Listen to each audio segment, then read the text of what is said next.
Radio 4. It's 8:30, time for Saturday Night Theatre.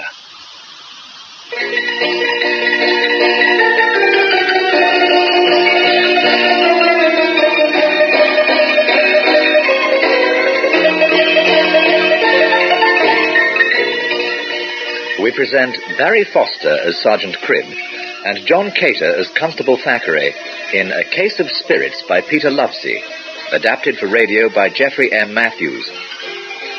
A Case of Spirits.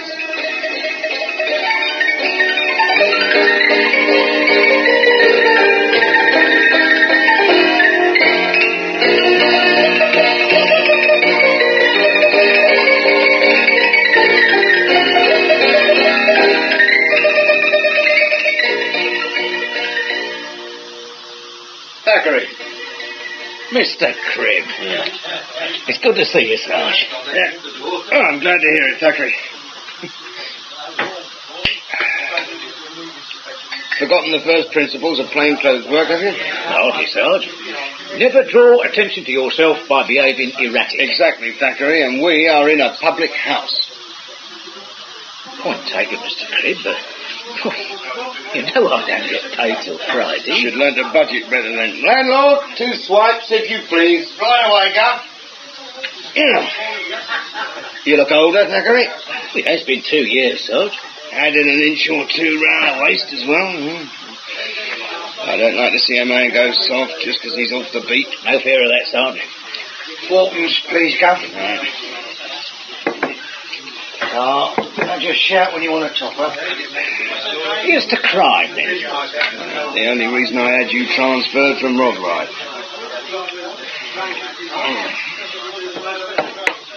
Recall your old beat, do you?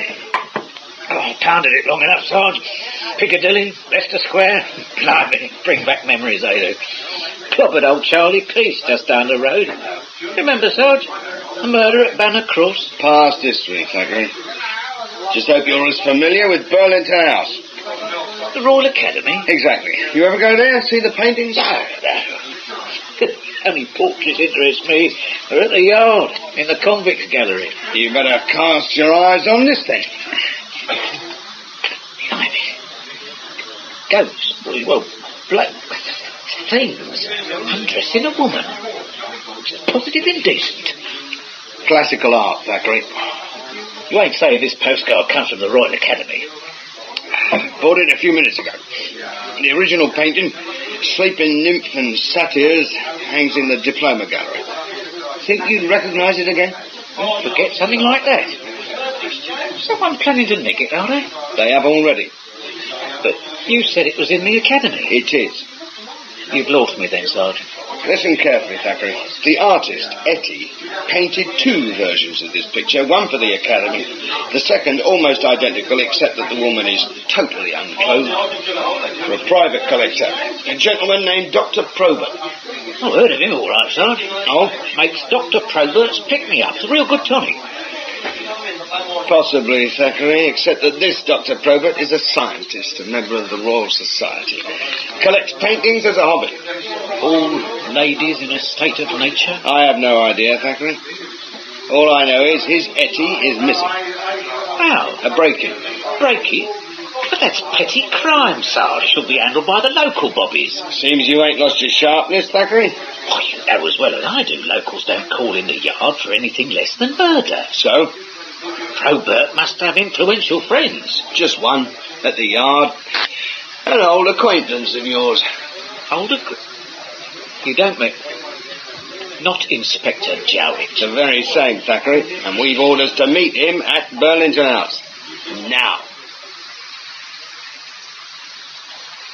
The Diploma Gallery. Every academician, when elected, must deposit one of his works here. Turner, Reynolds, there's a constable over here, Inspector. Huh? No, Thackeray. That is Ramsay. All right, Thackeray, come. However, as I have a little time to spare, I believe we should get on to business. And that is this painting here. Sleeping Nymph and Satyrs by Etty. You have an opinion, Thackeray? It's worse than the postcard.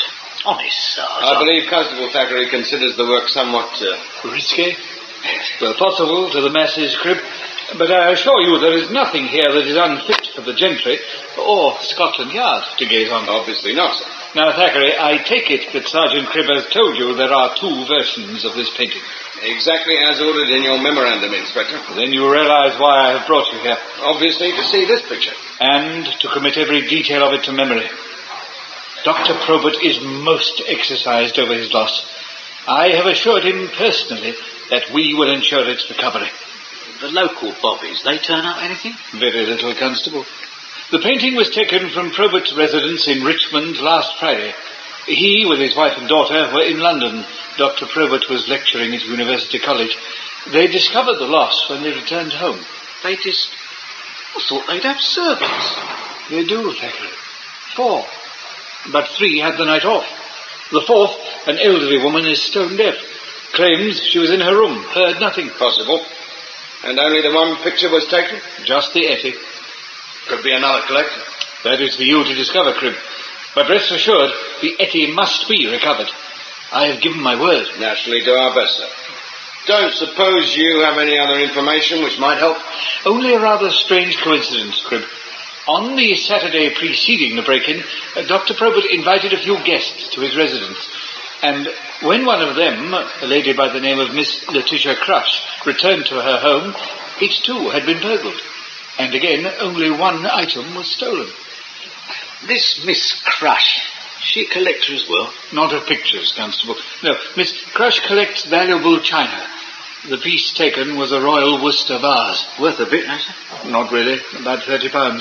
30 quid? And she don't think that valuable? Not when you consider that most of Miss Crush's pieces cost more than 1,000 guineas each. Don't know any cracks on that, stupid.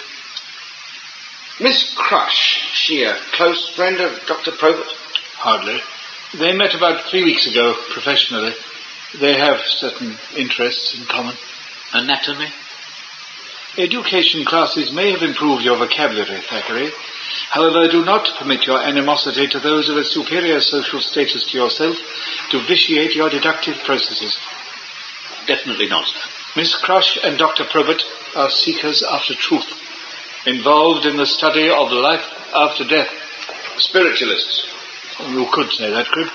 I prefer to consider them scientists. As you said, sir, seekers after truth, as we all are. In our different ways, of course. Of course, Cribb. So go out, seek, delve, but above all, Sergeant, be discreet.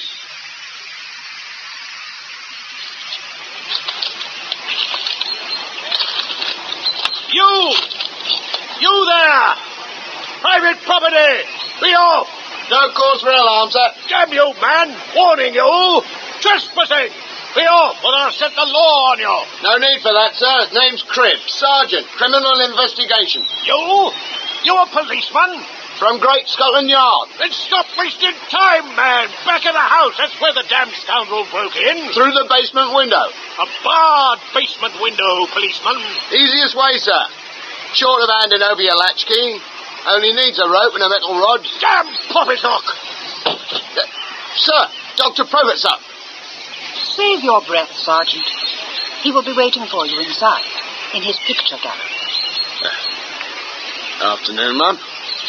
My apologies for not seeing you. I would hardly expect you to notice me through a hedge, Sergeant. And even if you had, your apology is quite unnecessary.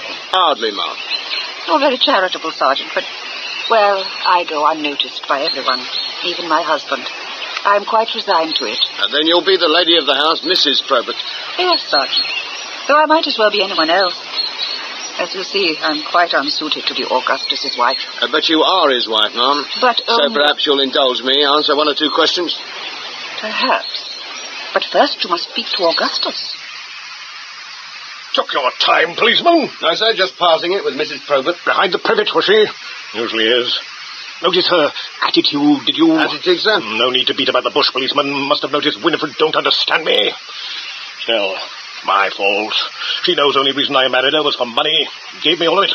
Damned handsome daughter and 21 years of sheer boredom. Dr. Probert. Know how I kept my sanity, policeman? Distractions. Go on, man. Look about you. What do you see? See? velvet curtains. Yes, velvet curtains, policeman. But behind, peace, tranquility. Here, policeman. Reclining nymph by Boucher. His wife in classic pose. Exquisite. And, here, rape of the Sabine women. Look at those limbs, the skin tone. Very interesting, sir, but in my job I do see quite a few works of art, and right now there's only one that concerns me. The Etty. Yes, was it your most valuable picture? No, mere 300 guineas. I have an Angora worth 10 times as much. Sure you don't want to examine any of the others? No, just where the stolen picture was hanging, sir. Oh, very well. Better cover these up, then. Don't be too careful, policeman. Not with ladies in the house. So they're not permitted in this room? My wife, daughter, servants have strict instructions. But one never knows. Not with women. They are a perverse sex, policeman. Yes, at times I The Etty, sir. Oh, yes. Here. You can see where the scoundrel cut the picture from the frame. Huh. Not very carefully either. Worked fast, wrist tearing the canvas. Very rough work for an art thief. Makes me wonder. Wonder? How he plans to sell it. The canvas will have jagged edges. Need a very convincing story to explain that. So? Is he a plain picture thief or someone with a special interest in, classics? Who the deuce is this fellow? Thackeray, sir. Detective Constable. Well, Jowett knows what he's doing. Sit yourselves down. Oh, thank you, sir. Not in that chair. The settee. Not too proud to share a seat with a public servant, but damned if I want him staring me in the face. Now, policeman, what have you got to say? Exactly what I said before, Dr. Probert. I need those names. No, they were my guests. They were in my house in the interests of science. Damn me, I'd rather forget the whole thing. And lose your painting, sir? Jowett did say you were discreet. Completely. It would ease matters, sir, if you told me. Very well, policeman. Remember, I rely on your discretion. You have my word. Start scribbling, Thackeray. Well, apart from myself and Miss Crush, there were 4 others at the table. Yes, she's my daughter. I didn't notice her last time, sir. Obviously she was at her place of employment. She ain't in employment, policeman, no, but keeps herself busy, nevertheless, does charitable work, helps destitute families. Wouldn't have thought there were many like that around Richmond. No, it's a devil of a job finding them. The girl tries. Used to cross the bridge into Twickenham till I forbade it. Was she on a charitable excursion yesterday? No. Treating herself to a new hat. A friend of hers owns a shop in Hill Street. Alice spends a deal of time down there. Too damn much, according to her fiancé. Was he at your séance as well? Could hardly exclude him. The gentleman's name, sir? Nye. Captain William Nye. In the Navy, is he? No. Bought himself a commission in the East Surreys. Would be an asset to any regiment. Can hardly suspect him, then. Or your daughter. Leaves 2 others. Yes. Well, Henry Strathmore. He's one of the lads. The fast sector? No. Life After Death Society. Strathmore's the secretary. So he's visited your house before? No. Usually meet at my club. Only invited him down because I know of his interest. Odd fellow, but not the type to help himself to my picture, in case that's what you're thinking. Hardly so. And your last guest? There wasn't a guest, policeman. A medium. Fellow called Brand. Peter Brand. Sure you ain't overlooked some, Uncle? You think I'm senile? Oh, what? You mean the spirit visitor, eh? I was thinking more of your good lady. Winifred? Good heavens, no. Woman terrified of ghosts, spent the whole evening locked in the bathroom. This medium, Sir Peter Brand. He's well known? You must have heard of him, Sarge. Has seances down Store Street. Word is he's got quite a reputation. And damn well deserved, especially for someone so young. Young, sir? Well, that's only about 20. Even more remarkable when you consider his background. So he ain't a gentleman? From Blackheath? Father's a cabby. As for Brand, has that undernourished look common to the less fortunate class. Pity, but wouldn't surprise me if he died young. Spirits do take a dreadful toll of a man, sir, whatever his class. How did you first meet Brand, sir? His crush. He's, What do you say? This Worcester, was it on the sideboard the night of your seance? Yes. In fact, I asked Peter, Mr. Brand, if it was safe to leave my collection in open view. Spirits can be perverse, you know. He assured me nothing would harm them. Seems he was wrong. You have a sense of humour, Sergeant. I like that. Compliment accepted, Miss Crush. Now, the seance. Nothing untoward happened then? No, the spirits were extremely calm. All they moved was the table. Oh. Excellent bit of furniture, miss. Very solid. Strong legs.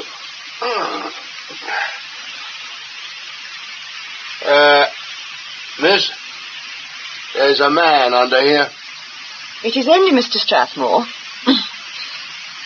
You may come out now, Mr. Strathmore. Yes. No need for that truncheon, Sergeant. Sorry, sir, just disconcerted. Didn't expect to. To find a man under my table. I thought of telling you as you came in, but, well, the construction you might have put on it. Actually here by appointment, Sergeant. Had no idea you'd be calling. Mr. Strathmore is a distinguished psychic investigator. Secretary of the lads, I believe, sir. Ah, then you've heard of us, Sergeant. Excellent. You know what we do? Vaguely, sir. Scientific investigation of mediums, Sergeant. Necessary if we're to prove conclusively that there's a hereafter. And that's why you were under the table? Yes, looking for loose floorboards, hidden springs, hollow legs. 12 years investigating, Sergeant, and I still have to find one medium who is not a fraud or a charlatan. And your opinion of Peter Brand? Oh, difficult to say. That table's perfectly in order, but so was Dr. Probert's. And having seen Brand's performance, there is nothing to suggest fraud. And that is truly remarkable. Dr. Probert's house, sir. Did you make a full inspection? Just the room where the séance took place. Why? He didn't show you his pictures, then? He most certainly did not. I see. Was Brand present when you examined the table?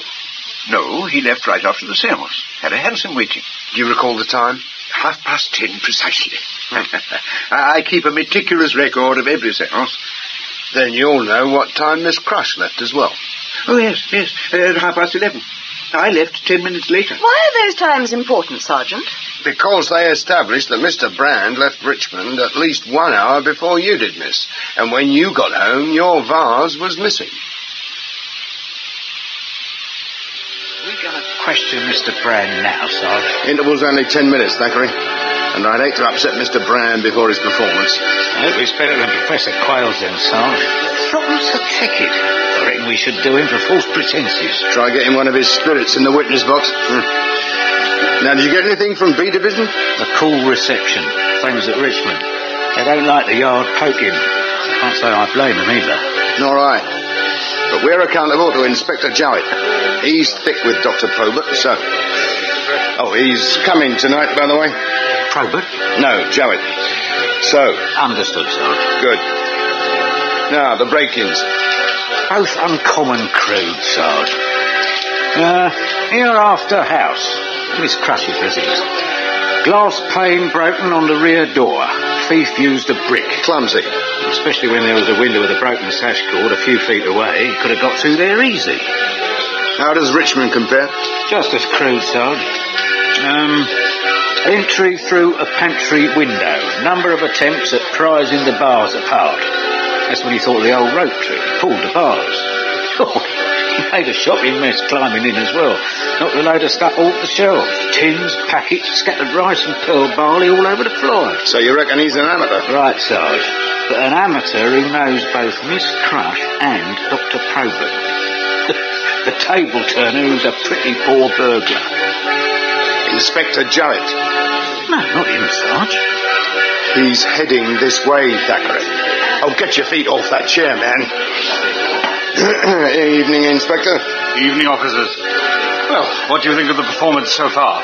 Entertaining. But actual spirit photographs, hardly, sir. I reckon this Professor Quayle's onto a good thing. He's not breaking any law, Sergeant. As for his reputation, Professor Quayle has held seances in some of the best addresses in London. He's in demand everywhere. Seems like Peter Brand's taking over, then. Makes it all the more generous of Quayle to include the boy in this lecture. Hey, Sarge. There, second row. Ain't that Dr. Probert? Yes. And Miss Crush. Oh, so you've met the lady, Cribb. This morning, sir. And you were tactful? Gentle as a lamb, sir. Good. Glad Probert was wrong. Sir? He repeated something you said. About putting the screws on Miss Crush? Oh, pure slip of the tongue, sir. Pure slip of the tongue. A moment of truth, Cribb.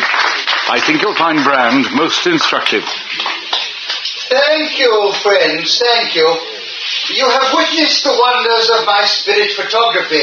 Now I bring further proof that another world exists. Yes, friends, all around is another audience, invisible yet wanting to communicate with the living. But to do this, they need a kindred spirit, a man gifted by the Almighty. And we have such a man with us tonight, a medium who is the talk of London society. Ladies and gentlemen, Mr. Peter Brand. Thank you, Professor, thank you. Shifty-looking beggar, Sarge. Friends, my gift is at your disposal. I will try and make contact with your dear ones. But I know some would not wish personal thoughts to be presented in an open meeting. So I ask this. Those who wish to be contacted should place a small personal object in an envelope and write their name on the outside. Now, friends, who will be first? Over here, please. Miss Crush. I reckon they'll all be people he knows, Sarge. They needn't be, Thackeray. Come on, pockets. What have you got? Only me Derby, Sarge. Good. Grab an envelope, scrawl your name on it, and hand it over. We'll see what Mr. Brand makes of those. Please, friends, Mr. Brand needs silence to concentrate. Have you a message for the lady, Mr. Brand? Bear with me, Professor, please. Yes. Do you have a residence in Belgravia, Miss Crush? Oh, in Eaton Square. Then I have a message for you. It is from your uncle. His name is... I see a W. Uncle Walter. He remembers taking you to Crystal Palace, to the great exhibition. Oh, I was a young child then, but I remember. He says the great exhibition where he is now is even more magnificent.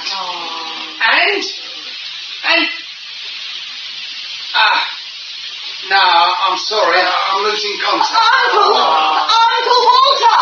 No, he's gone, Miss Crush. But other spirits are waiting. Now, for this envelope. Feels heavy. If you would read the name, Professor. It is signed E. Thackeray, and it contains a pair of handcuffs. Is this some form of joke, Mr. Thackeray? Hardly, Professor. Only thing I had available. Even so, Mr. Thackeray, I consider, as I am sure the audience does, that you have shown arrant bad taste. You are a policeman. Correct, sir. Out of uniform, but obviously prepared for all emergencies. Every one, sir. Very commendable. But since handcuffs are not a personal article, they are unlikely to evoke a response from above. Are you ready for the next envelope, Mr. Brand? No, Professor. No, I'm sorry. There are adverse spirits here. Excuse me, friends. Excuse me. Really, Sergeant? Sorry, Inspector. Come on, Thackeray. Where, sir? Stage door before Brand does a vanishing trick. Look, I ain't done nothing to be ashamed of. Didn't say you had, Mr. Brand. No, it's Thackeray here who's ashamed. Stopping you right in the middle of your act. It's no act. My mistake then, sir. Look, I didn't want to parade on that platform. It was Quayle. Said I had to get my name before the public. And seeing as he's been good to me, Good to you, Mr. Brand. Right. Taught me how to get in touch, didn't he? Thought it was a gift from the Almighty. Oh, it is, but you've got to learn how to handle it, ain't you? So Professor Quayle changed your life. Right. Mingled with the aristocracy now. And without the Professor's help... Very generous of him. Why did he do it? Well, he had to. He's almost lost his powers. Happens to mediums as they get older. So when he found his power going, he started looking around. To pass on his knowledge? Right. And his contacts? Well, he got me some engagements, but get most of them on my own now. Miss Crush, one of them? Crush? Yeah, as it happens. Just hope that audience out there don't find out. They tear you limb from limb. Look, give me a chance, eh? Look, if I have the good fortune to spot someone I know, why should I turn me back? Besides, it keeps her happy. No doubt of that. And quite surprising, considering her loss. Loss? What loss? The night you held a seance at Dr. Probert's, a vase was taken from her house. Blimey, not the Minton. Worth a cool $1,000, that was. It was the Royal Worcester. That rubbish? Here, you don't think I nicked it? You're not a collector, then? Well, I might be once I can afford it, get my own place. Renting digs, are you? Yeah, from the Professor. And there's no room for China there, I can tell you. Pictures, then? What? An Etty stolen from Dr. Probert. 2 thefts, 2 of your clients. Well, Mr. Brand. Here. They don't suspect me. They don't, but others might. Look, I'm booked for 3 more seances at Probert's. That's 30 guineas. Think I'd risk that? Me future? I'd have to be off me head. And I don't think you are. These things that happen at your seances, do you really believe in them? Look, I don't get money by false pretences, if that's what you mean. No, strange things happen when I place my hands on a table. Things I can't control. And if you don't believe me, ask anyone who's been at my seances. Objects move, shift, touch.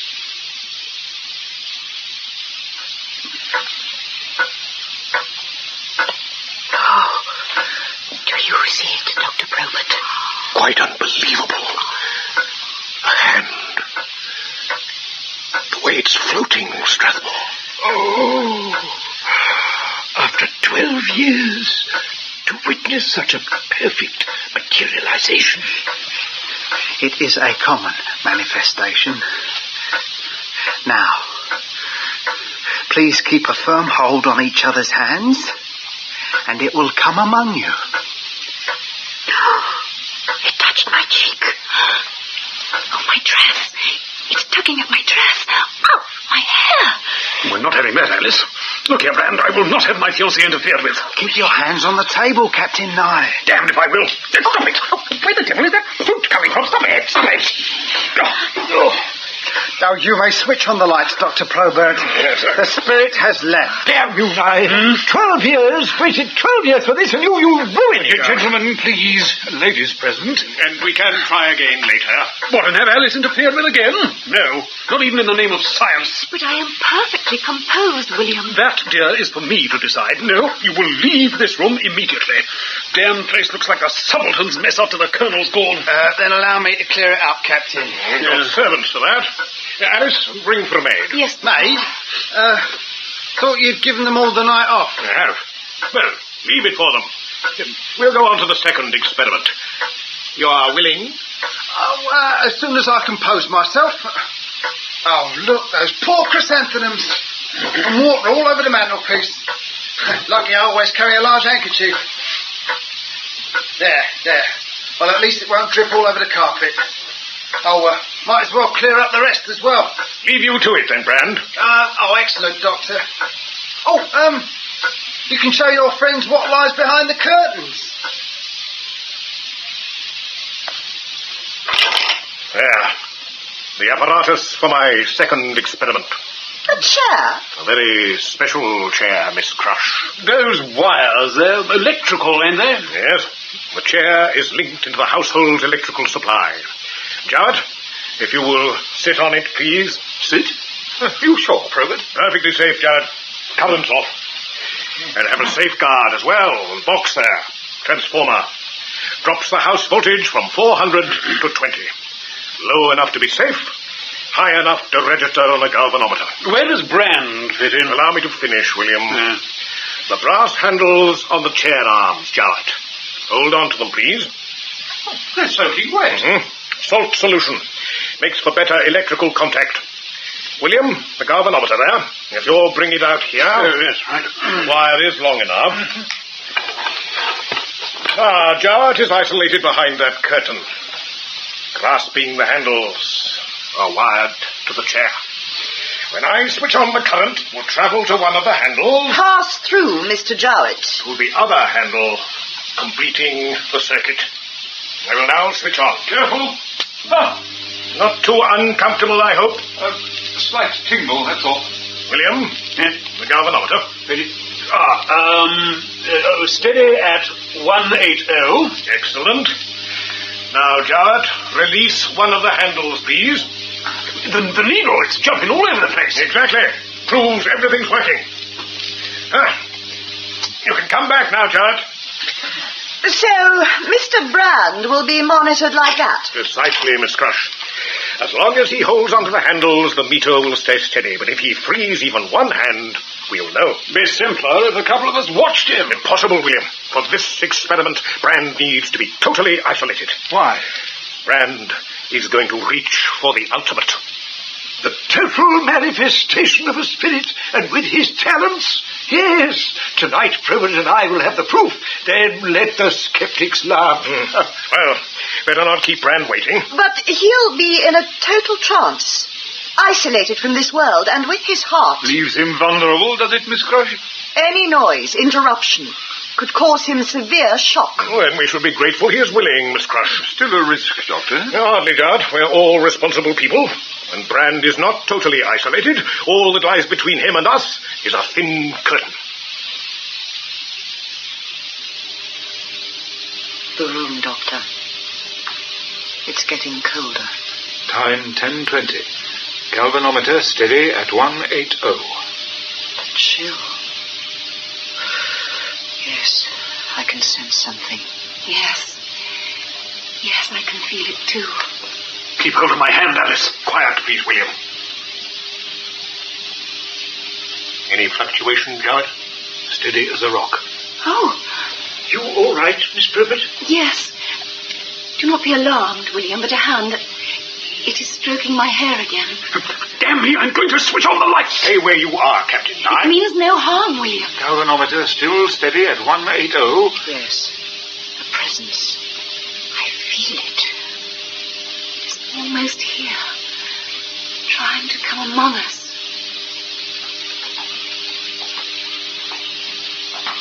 Is it there? Behind the curtain. Galvanometer still steady. Oi! Oi, come on! What's the bleeding game? A spirit. Perhaps someone should look behind the curtain, Papa. I think we're justified. Strathmore, please. You're nearest. Right. Is everything in order, Mr. Brand? No, it bleeding ain't. Get Probert in here, quick. Coming, Brand. William, switch off the current. All right. Oh, blast. Damned salt solution. Light a candle, someone. Look, forget that. Who did you send in here to spy on me? Spy on you? The one's left the room. Oh, someone must have. Crept in here just as I was entering me trance. Shot could have finished me off. Oh, nobody would want that, my dear. And we all heard the footsteps. Possibly the visitor came from elsewhere. Even from the other side. The spirit? No. Somebody came through that door. Startled when I shouted. My boy, think. You have just proved that eternal life exists. A materialization? No other explanations possible, Brand. I agree. You have succeeded. Materialized a spirit. But now we must go on. As soon as I've rechecked the connections, Probert. That is, if Mr. Brand's willing. All right then. And seeing you all can't be deceiving me, we'll start fresh. See if we can get our visitor back. Time of resumption, 10:40 p.m. Time now, 10:41. Galvanometer reading steady. No, hang on, it's dropped. Oh, steady again. Brand must have moved slightly. Going more deeply into the trance. The temperature. It's falling again. Cause the fire's almost out, Miss Crush. Hush, William. No, it is getting colder. Alice, look, over there. Oh, what now, William? Door handle, it's turning. in blazes are you up to? Following a suspect, sir. Lost him somewhere in the house. Well, he ain't in here. The meter, Probert. The current's broken. Brand. Strathmore, light some candles. Yeah. God! God! His hair. It's standing on end. Don't touch him. William, near the current. Switch it off. Oh, Peter, what's happened to him? Electric shock, miss. Best dealt with by the doctor. No, I must help. Peter! Peter! Electricity's off. Good. We'll try resuscitation. Cribb. Anyone see where he went? No, he just ran out. Gone for help, I'd imagine. Too late for Brand, though. Oh, no. You must try. You must. You must. Oh, please do something. Miss Probert, if you'll console the baby. Oh, gosh. Come. Sit. Calm yourself. Winifred. Stay here, everyone. Cribb! Be right down, sir. What the devil is going on, Cribb? Just arresting a felon, sir. Well, by throwing him downstairs, knocking him senseless? Not me, sir. Well, then who, Cribb? The lady who screamed, sir. Mrs. Probert. There were voices, shouts. So I opened the bathroom door a crack. There on the landing were two men. I thought I was about to be assaulted. I stepped out and hit one with my book. He fell downstairs. It's fortunate for Sergeant Cribb that I hit the right target. Brave of you, Winifred. Now, Cribb, who is the damn villain? Just one more seeker after truth, sir. Professor Quayle. Oh. Well, ain't you going to question him? He's safe enough, sir. Right now, it seems there's more important matters to consider. Oh, really? And who in blazes do you think you are? Time to explain, I think, Probert. Of course, sir. Inspector Jowett from Scotland Yard. So is this other fellow. What did you say? Well, it still don't mean I have to take orders. We are the Criminal Investigation Branch, sir. Now, two lamentable events have taken place here, and as my sergeant has already indicated, the sad demise of Mr. Brand must take priority over a mere attempt at burglary. Surely they link together, Jowett? Please explain. Thought it was obvious. Brand and Quayle live in the same house, work together. So, I asked myself what was Quayle up to, and my answer, assisting Brand produces obviously fraudulent phenomena. Damn man was a charlatan, a cheat. This has proved it. Fraudulent? Really, Strathmore? An hour ago you were swearing eternal life was fact. Gentlemen, one way to settle matters. I need to search the deceased. If he's carrying a white glove, false hand... Get on with it, Cribb. If you'll keep inventory, sir. Right. Cigarette case. Matches. Railway ticket. Waterloo-Richmond return. Silver watch. Initial PB. And a wallet. 3 10-bob notes. And a photograph. Bit dog-eared. Let me see it, Cribb. Oh, a lady in a music hall costume. It's not significant.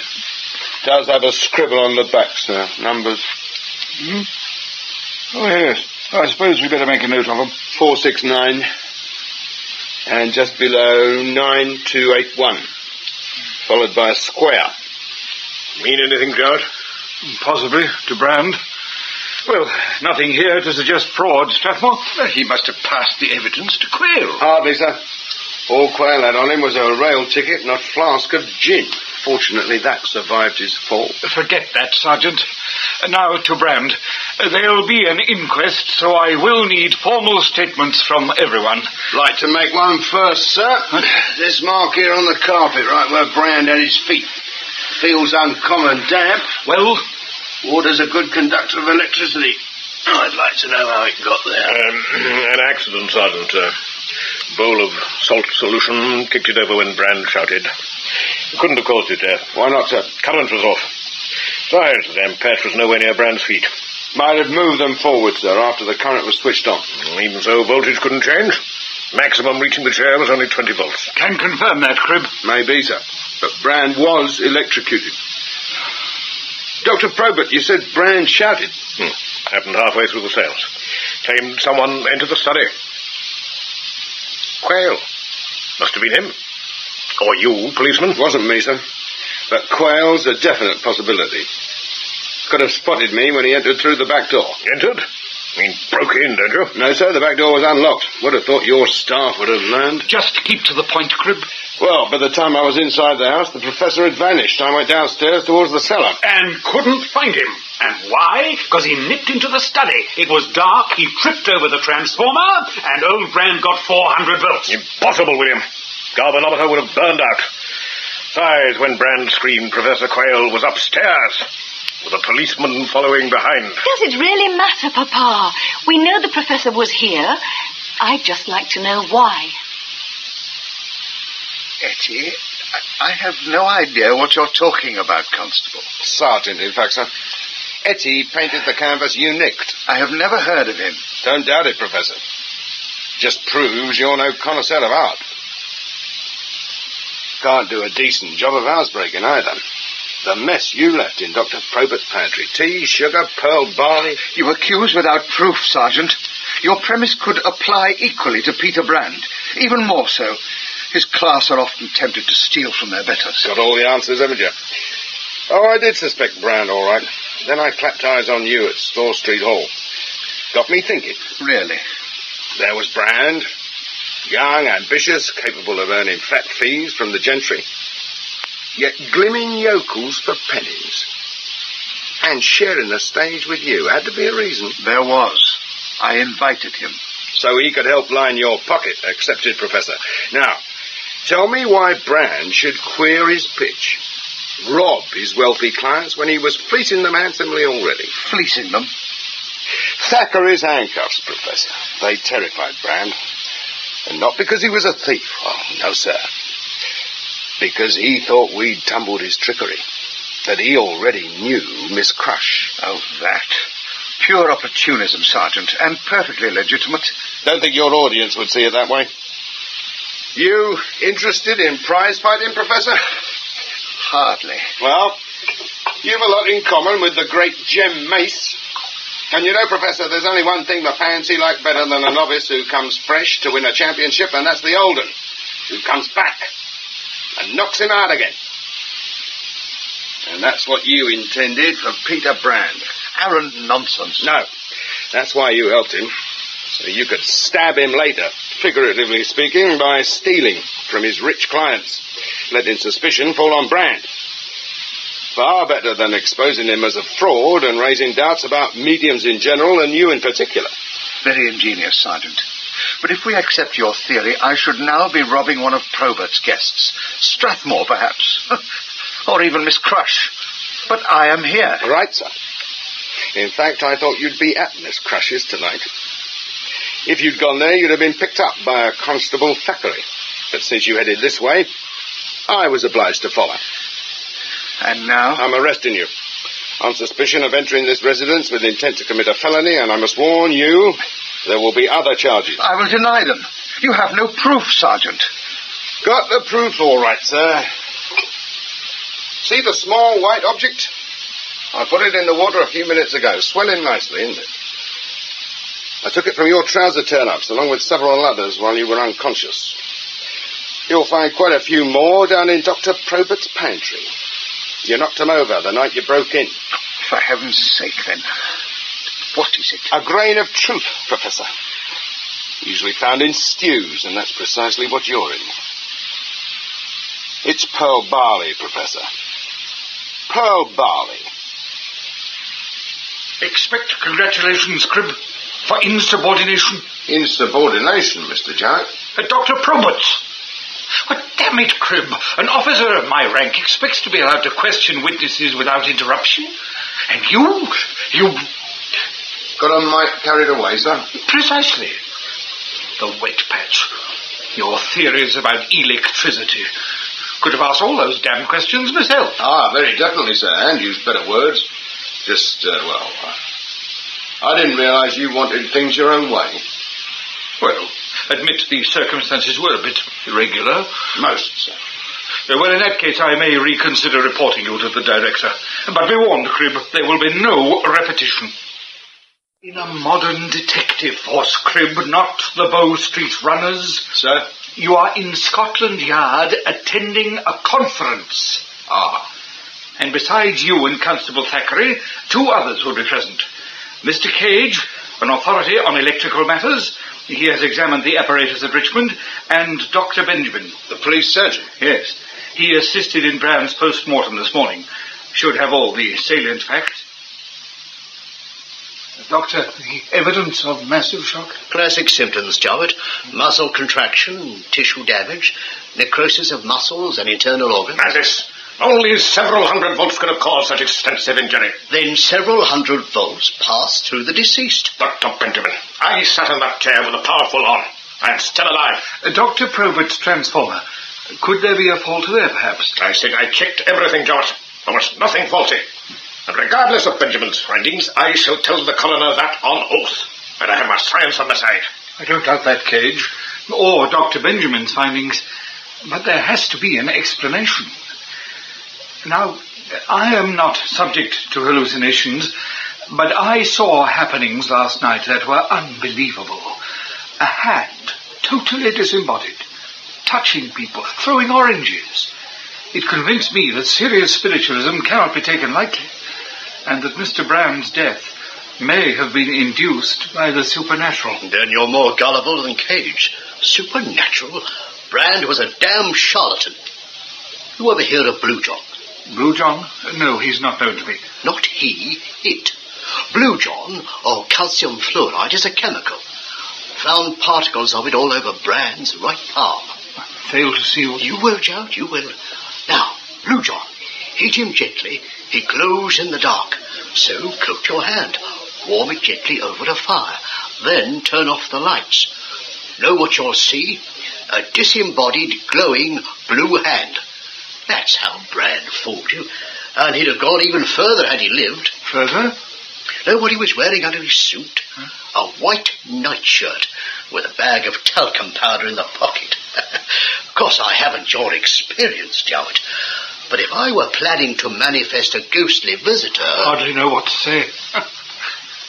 You could commend the doctor on a thorough examination. Of course, Cribb. Goes without saying, Doctor. Then give credit where it's due. To the fellow who sent me the note. Note? Suggesting I look for Blue John. Pay particular attention to Brand's palms. I thought you knew about it. Why should I? Well, it was signed by one of your officers. This quiet fellow here. Sergeant Cribb. Damn it, Cribb. You could have had the decency to warn me. Just obeying orders, sir, about interrupting. Anything else I should know? Do have a theory, sir? Plus some information Thackeray gleaned from Brand's father. He was hanging around Brand's digs this morning.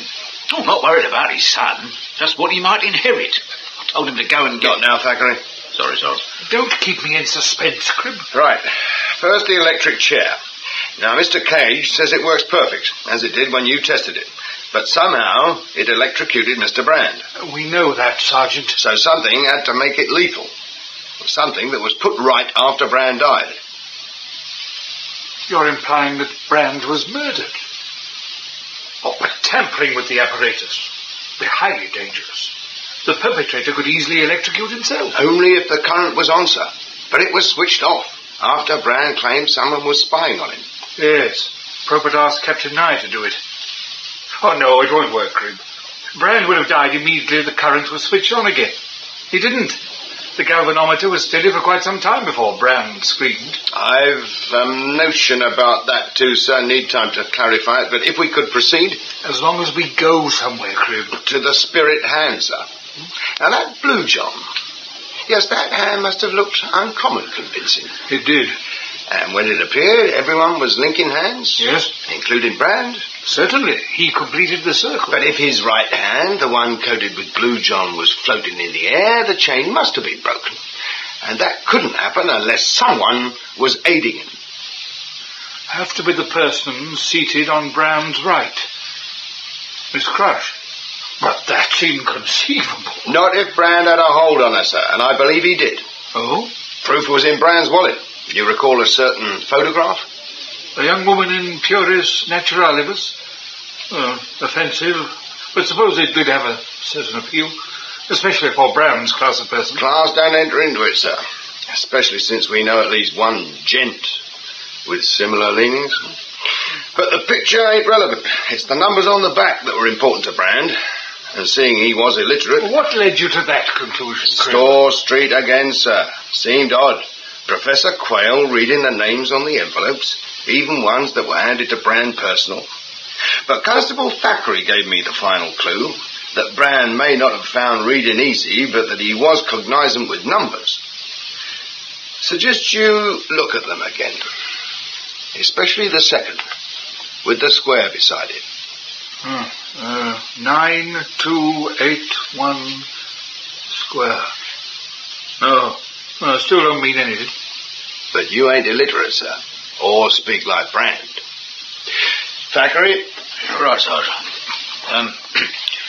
928 square. Excellent, Thackeray. Inspector?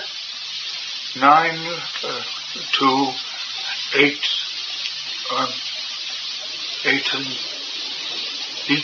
Eaton's Square.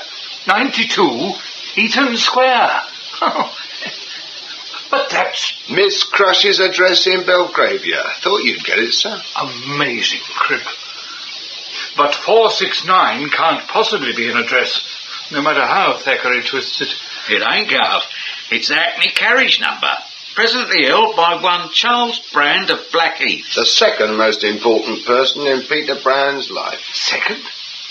You know what you're suggesting, Cribb? It's a fact, Garth. Brand's father swore it on oath.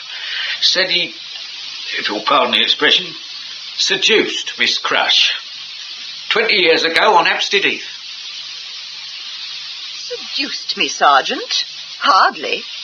Oh, I may have been an ingenue 20 years ago, but I was not ill-bred enough to be seduced by a common cabman. No, Mum. No. It was I who seduced him. You? You're shocked, Sergeant. But I was one of the new women, a disciple of John Stuart Mill. To think that a man would actually fight for women's emancipation. Amazing. He transformed my life, Sergeant. Taught me I need never be the slave of man. But to ensure that man would never overcome me by stealth, I had to make one foray. Discover the contents of his armory. A sound strategy. But I needed a suitable male, outside my social circle, of course, and that, Sergeant, was not easy. However, I did find a subject.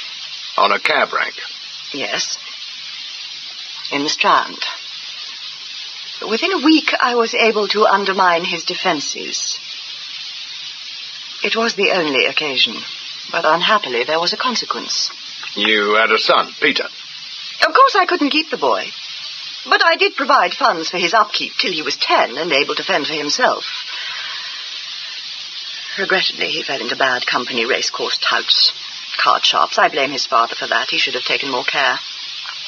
Instead, he lost touch with the boy altogether. As you did. Well, that was prudent, Sergeant. Unfortunately, Peter learned of my existence. And contacted you? Last year. Oh, he was so charming. So interested in my life. Who my friends were. Naturally, I was flattered, answered all his questions. And you know where that led. To you helping him cheat your friends? Yes.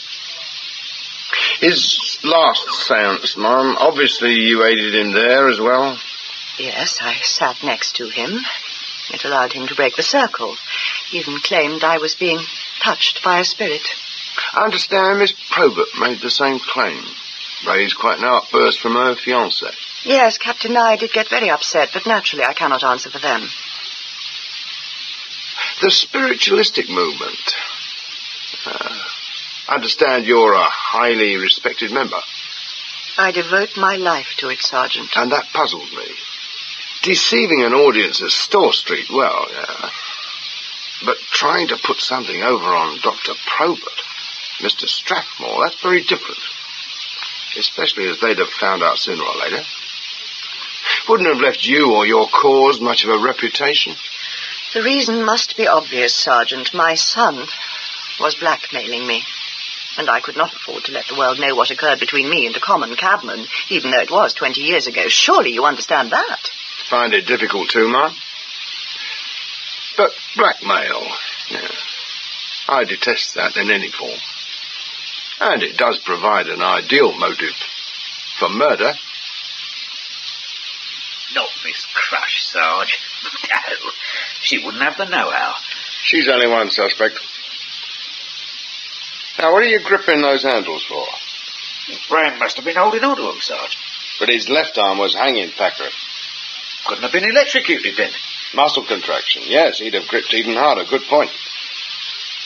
Now, slump down a bit. See if you can touch the transformer.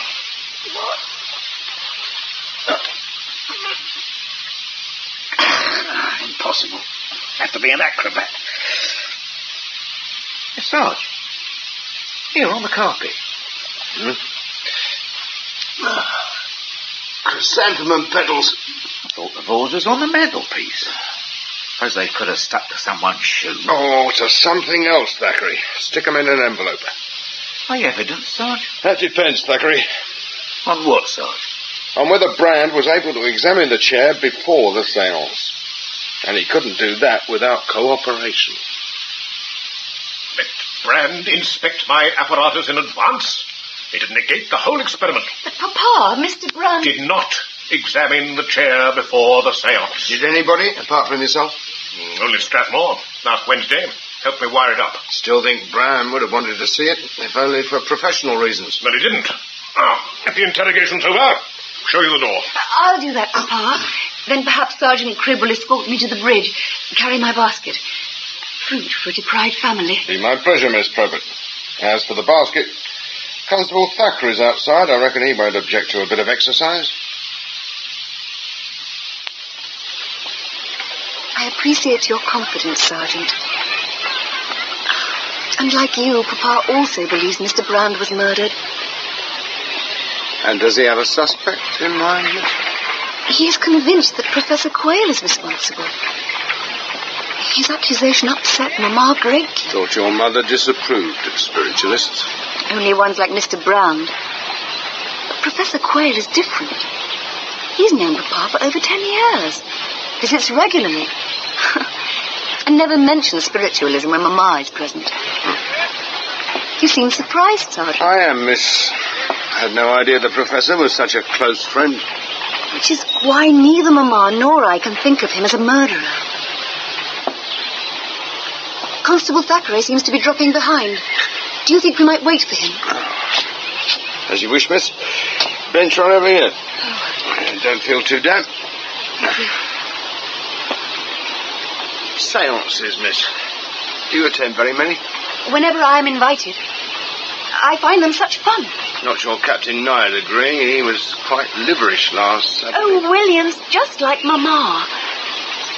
Gets agitated over nothing. I'd feel the same, Miss, if I was your fiancé. Now, you're quite sure something touched you? I don't imagine things, Sergeant. Being touched by spirits or knowing who killed Mr. Brand. Well, then you know more than I do, Miss. It's so obvious, Sergeant. Mr. Strathmore. Strathmore? And his motive? Mr. Strathmore calls himself an investigator, so he should be unbiased. Yet when he came to assist Papa, he had only one thing in mind, to trap Mr. Brand. How? He wanted to smear the chair with carbon powder, weave thread all around the study. And the way he fussed over that chair, marking its precise position. He acted more like Sweeney Todd than a scientist. Can hardly arrest him for that, miss. Ha ha. The holes in your theory. Holes? Well, you did say Mr. Strathmore was the only person to see the chair before Saturday. Yes. But it's obvious you also saw it. As I suspect your mother did, and seeing Captain Nye as a daily visitor. Yes, William did see it on Friday when Mr. Brand came. Oh. Knew he'd been, miss. Some arrangements about the séance, no doubt? I think so. Though why Papa didn't want it mentioned. You won't tell Papa I told you. Our secret, miss. Oh, Thackeray. Oh, I'm glad you waited, Sarge. This bag. Oh, better pass it over then. Oh, really, Thackeray? Please, Sarge. Don't just stand there. Help Miss Probert. Thank you. Sorry, miss. That's the lot, Sergeant. And they ain't too bruised, miss. Oh, no harm done, Constable. Now it is somewhat late. Well, I delayed you long enough, miss, and a pleasant day. Goodbye. Sorry, Thackeray, but I had to see what was under the fruit. Should have asked me then, Sarge. Checked it earlier. Just a hairbrush and comb. Really? Nothing extraordinary in there. Is there? Your question. So you follow the lady at a discreet distance, of course, and find out. I've never seen anything like it. Miss Probert posing for a painter, naked as the day she was born. It ain't seemly, Sarge. Could say the same about members of the force climbing on a trellis, peeping through first-floor windows. Not surprised you collected that shiner. Didn't think Captain Nye had it in him. Now, you're sure he didn't see Miss Probert? Definite, Sarge. But he knew she was in the house? But not why, Sarge. Seems Miss Probert told him it was a meeting place. The philanthropic ladies of Richmond. But the only reason he followed her was because of me. Thought I was trying to accost the lady. Then spotted me on the trellis. Well, I could hardly tell him why I was there. So I let him think I was a peeping Tom. That's when he hit me. Rather you than me, Thackeray. Now, I'm expecting company, so no more talk of artists and undressing. In fact, you will stay completely silent, and that's an order. Understood, Sarge. But what happens if you ask me something? You want to ask me something, Sergeant? Yes, Mrs. Probert. The proposal in my letter. Oh, but reconstructing a seance. Is it really necessary? Crucial, Ma'am. Oh, then how can I object? However, I will not be present. But you must get my husband's agreement. Wrote to him as well, Ma'am. Now, the matter of Professor Quayle. You indicated I might see him. And so you shall. But first, there's a little matter of procedure. So far, Professor Quayle is only charged under the Larceny Act of 1861, entering a dwelling with intent to commit a felony. But he has admitted stealing from your husband and Miss Crush. My husband would prefer his charge to be dropped. Understandably, Ma'am. And Miss Crush is of the same opinion. But even if I accede, there's still one charge left outstanding. Now, personally, I do not consider the Professor a public danger, but I must be convinced he entered your house for a valid reason. Otherwise, minimum 3 years, Mrs. Probert. No. Maximum 7. And Wandsworth Prison. Ain't the easiest of places, not for a gentleman anyway. Prison would destroy him, Sergeant, in mind and in body. And as you have realized, I could not carry that on my conscience. Very well. I will tell you for his sake. You've said enough, Ma'am. As I see it, your husband is frequently occupied, so you invite an old and valued friend to your room for some pleasurable conversation. Maybe even indulge in a small glass of gin. All innocent and above board, Ma'am. As it was last Saturday. Correct, Ma'am? You are most understanding, Sergeant. Unfortunately, my husband will never believe our meetings were so totally innocent. Can't think how he'd get to hear of it, Ma'am.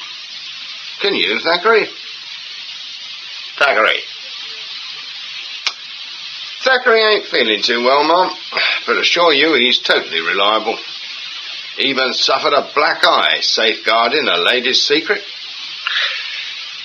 You can bring the Professor up now, Thackeray. Right, sir. But make sure you take the derbies off first. I owe you a great deal, Sergeant. Just doing my duty, Professor. But you could clarify one small point. If I can. It concerns Miss Probert. Her visits to a certain hat shop in Richmond.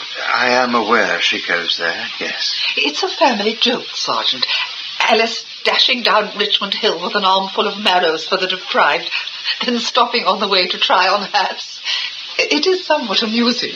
Amusing enough for you to mention it to the Professor. As a harmless anecdote. So naturally you passed the story on to Mr. Brand? Well, yes. But last Friday I believe Mr. Brand repeated it to the Proberts when he visited your house, ma'am, with some additions.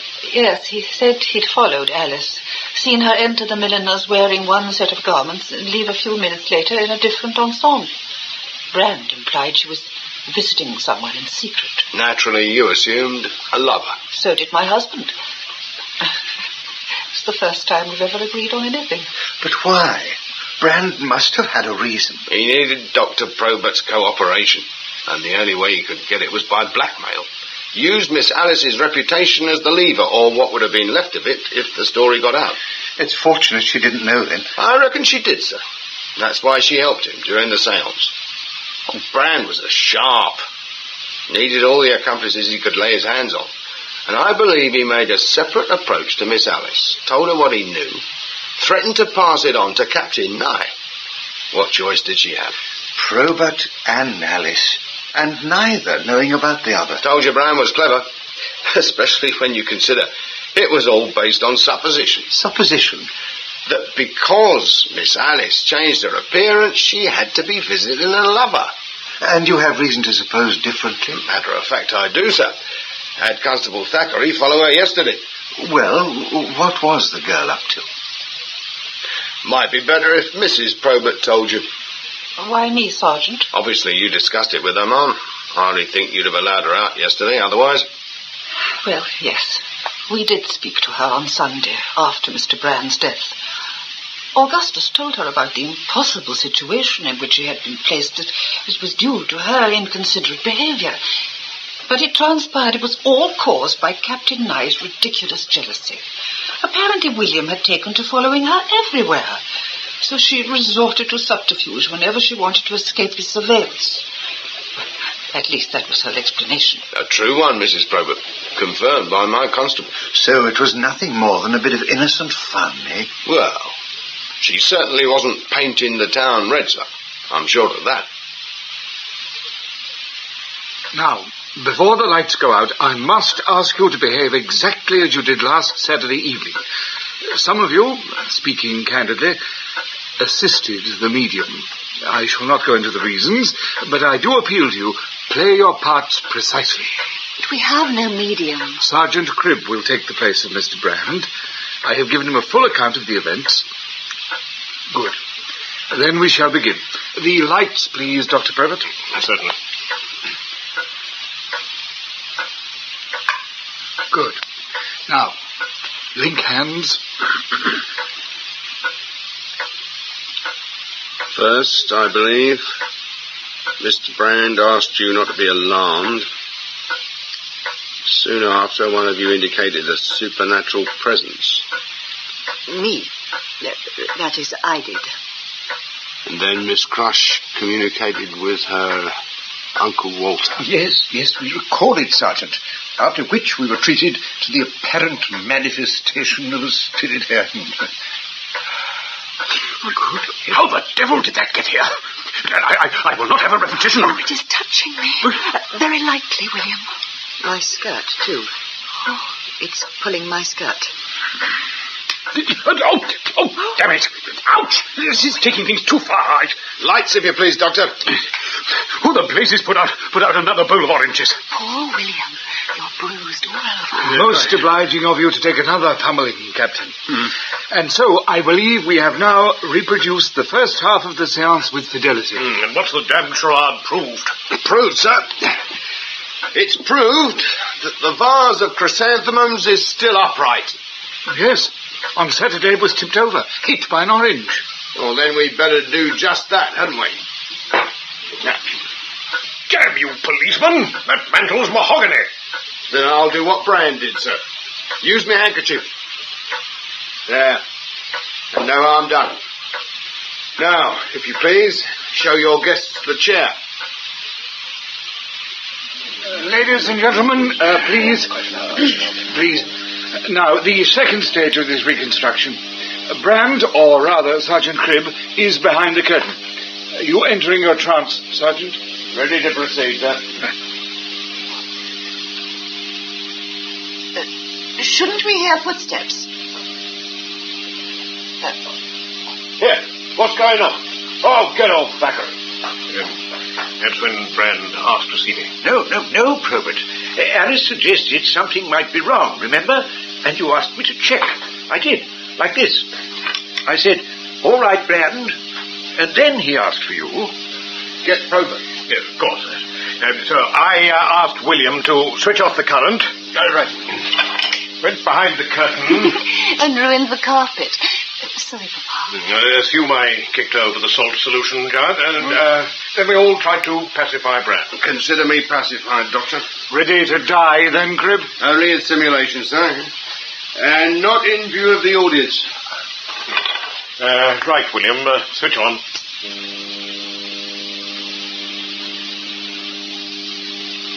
Galvanometer reading correct, is it? Perfect. Assume a few moments have passed. Captain? Yes, of course. Saw the door start to open and... Coming through the curtain. This. It's Sergeant Cribb. The chair's got him. It's his spirit going to purgatory. Lights, Probert.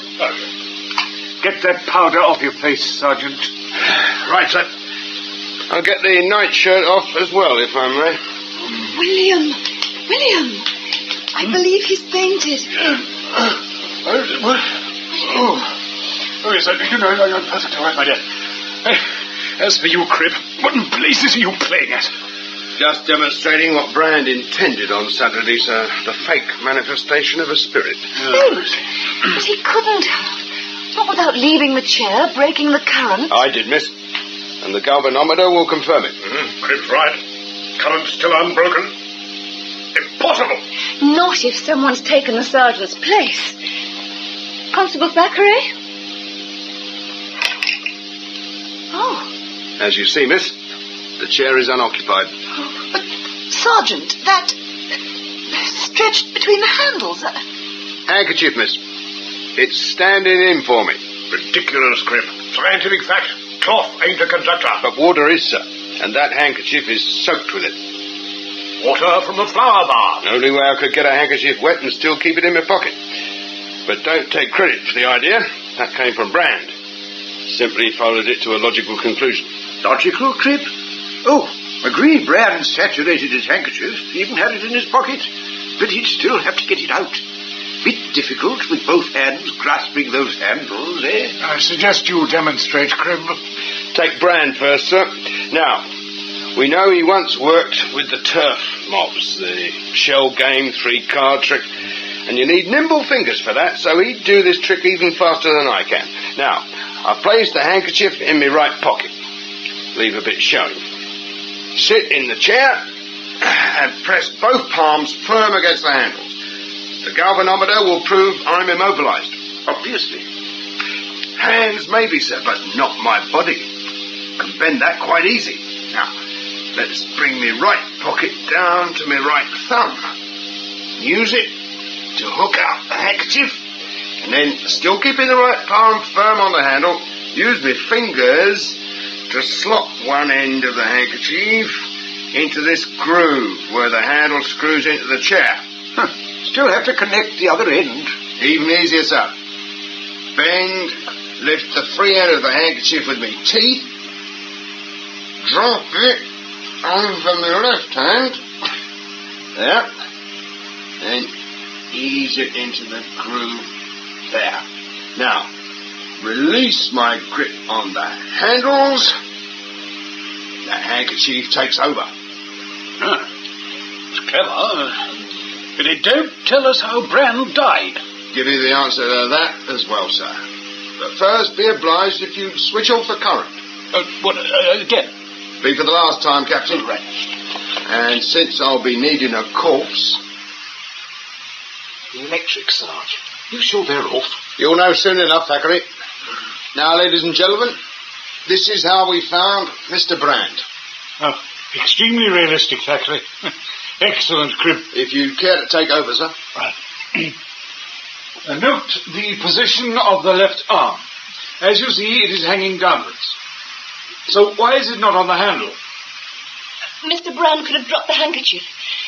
was trying to pick it up. A very clever thought, Miss Probert, but it don't explain the 400 volts that killed him. Told you, Jowett. Only way to get a shock like that was through the mains cable, and that was well out of Brand's reach. But the wet handkerchief wasn't, sir. Oh, it was on the floor, all right, as your daughter suggested. But one end was attached to the mains terminal, and when Brand reached for it... Oh, the holes in your theory, Sergeant. Open to correction, miss. You're forgetting we all rushed in to help Mr. Brand.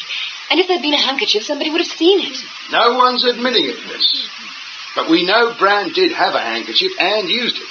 And seeing it wasn't in his pocket when I searched him, only one explanation is possible. Someone removed it after Brand's murder. Plausible theory, policeman, but it don't prove a handkerchief was ever tied to the transformer. These? Proof enough, Doctor? Chrysanthemum petals. Found them yesterday, next to the transformer. And there's only one way they could have got there, on Brand's handkerchief. Must have stuck to it when he was mopping the mantelpiece. And being small, they're hardly to be noticed, especially by someone in a hurry, as you were, Doctor, when you lifted the handkerchief. Insane accusation, Jowett. My house? In front of my guests? Do you deny it, sir? Deuced impertinence. It's your accusation, Sergeant. I suggest you clarify it. As you wish. But you'll have to think back to Saturday, to just after we discovered Brand's body. Now, including myself, 6 people were present, each one doing something specific. I helped Dr. Probert lift Brand from the chair, then had to run upstairs in pursuit of Professor Quayle. Confirm that, and I followed you out almost immediately. Miss Probert? Miss Crush had fainted. I was trying to revive her. With sal volatile. Brandy works far better, my dear. And you, Captain? Me? Doing what I've been doing all evening. I'm standing by the damned electric switch. Strathmore was right by me. Reckon I've made my point, then. Seems Dr. Probert was the only person left close enough to Brand, the chair and the transformer, to pick up the handkerchief. You still deny it, sir? No. But, Papa, why? Why? Well, saw Brand dead. Didn't want a murder investigation. Waited till the current was off. Took the handkerchief. Impulse, my dear, that's all. No, sir. Still contradicting me, policeman? In the interest of truth, Doctor. Now, you say you saw the handkerchief and immediately thought of murder. Why? I'm not blind, policeman. Handkerchief was attached to the mains terminal. Then possibly I ain't so sharp as you, sir. My first thought was for Mr. Brand and his tragic accident. But then maybe you had murder on your mind. You have no right to talk to Papa like that. Child. You're right, Sergeant. I did have murder in mind. And I confess to killing Peter Brand. No. No, it's not true. It can't Alice, please, go upstairs. Break the news to your mother. Miss, before you do that... Well? You must convince your father you did not kill Peter Brand. But I didn't. He believes you did. Why? For what reason? To silence Brand. Protect your reputation. Your visits to that hat shop. And last Saturday, he couldn't fail to notice you were aiding Brand, conclude you were being blackmailed, and when Brand died... Oh, he assumed I killed him. And you took the handkerchief, confessed to murder, to protect me. All over. Hush, Alice. And you do believe me. And I did explain about the hat shop. Yes. The pity is, you didn't talk earlier. My thanks, policeman. Still a murderer to arrest, Cribb? I'll do that all right, sir. But that ain't the real problem. I hardly thought there was another. But knowing you... Well, sir, it's the circumstances of this crime that bother me. Events which no one, least of all the murderer, could have predicted. Such as? For Brand to die by electrocution, there had to be a wet handkerchief, and a reason for Brand to reach for it. But that was a secret known only to Brand. There had to be a damp patch close enough to Brand's feet to earth the current. The salt solution. Which you kicked over, but only by chance. Finally, there had to be opportunity. time for the murderer to attach the handkerchief to the transformer. Only one time that could have happened, Cribb, when we were pacifying Brand. After Quayle blundered in, again, by chance. You're not going to say Brand's death was an accident, are you? No, sir. But it wasn't planned in advance. In legal parlance, without malice aforethought, eh? I prefer to say it was improvised. At the one moment when all the chance circumstances came together. Only then was the murder possible. But that means Mr. Brand must have said or done something to provoke one of us. Yes. He stupidly let his murderer see the handkerchief stretched between the handles. But no one did. Could have. And we had no idea Mr. Brand was even contemplating such a deception. At least not until you told us. Yes, he's right, Cribb. No one could possibly have known. But someone did, Doctor. The first person to peer through those curtains. In fact, you asked him to do it. Oh. Not Henry Strathmore. Only reason he contradicted you this evening. Insisted on being totally accurate. Precisely, Cribb. First one to look through on Saturday had to repeat the action tonight in the interests of accuracy. And to check if I'd cottoned on. Knew about what you'd seen. Still a damn slender thread to support a murder charge. Give you rope as well, sir. Before the murder, you were totally convinced Brand was genuine. That your 12-year search had ended. And then you discovered you'd been duped by a fraud with a pocket handkerchief. That must have been very galling. Seeing fame, recognition vanish.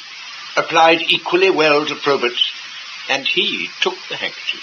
And that convinced me he hadn't put it there in the first place. But he did have a damn good motive as well. Yes, which Brand provided the night before the seance. So, Dr. Probert had plenty of time to build a fault into the transformer. He didn't need the handkerchief. Not until he panicked over his daughter. But he did make things awkward for you. You wanted the handkerchief found. Let's say it was necessary for it to be found. A wet handkerchief by the transformer. Whole thing would have been passed off as an accident. And provided the evidence that Brand was cheating. You wanted everyone to know that, didn't you? But without the handkerchief, all you could do was accuse Brand, attempt to justify your change of opinion, imply that Quayle was there to assist him. You'd have done better waiting for the post-mortem. The nightshirt and blue john would have proved everything for you. Brilliantly deduced, Sergeant. And almost correct. Almost? Then you do admit killing him? My mistake was to behave unscientifically. Make an assertion I knew to be true without demonstrable proof. You're right. I should have waited. Still no excuse for cold-blooded murder, Mr. Strathmore. Murder? You're right, Sergeant. I did spot the handkerchief. Naturally, it didn't let on to Brand. And he'd put it in his pocket at the time Dr. Probert arrived. Obviously. But retrieving it was no problem. End was sticking out of Brand's pocket. Then I attached it to the transformer while I was checking the circuit. Leaving Brand to his fate? Yes, to his fate. My actions simply put Brand to the final test. Had he been genuine, he would not have touched the handkerchief. He did. And you can hardly call that murder.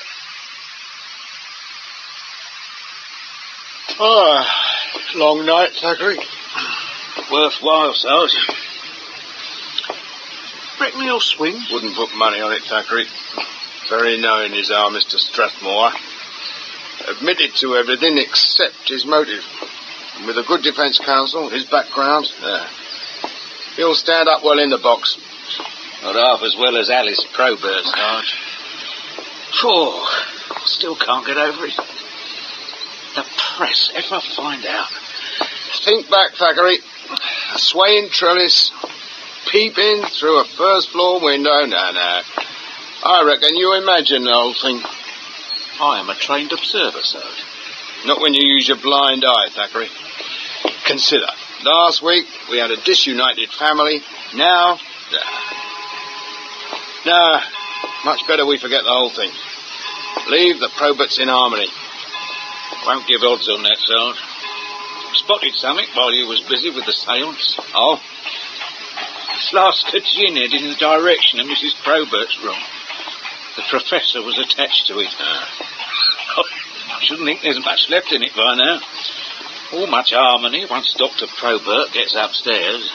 Wouldn't worry over much there, Thackeray. Huh? Last I saw Dr. Probert, he was heading for the picture gallery. He'll hardly stay there all night, Sarge. All depends on Miss Crush, Thackeray. She was with Dr. Probert. Seems he was planning to show her his Etty.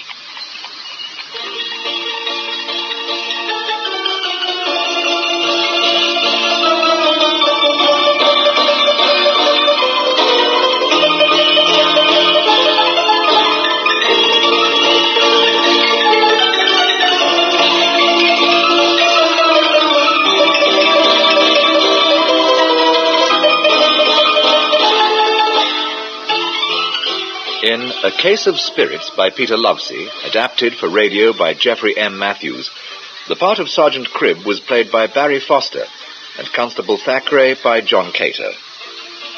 Roger Hume was Inspector Jowett, William Eedle, Dr. Probert and Mr. Cage, June Tobin, Winifred Probert, David Garth, Henry Strathmore, and Frances Jeater, Miss Crush.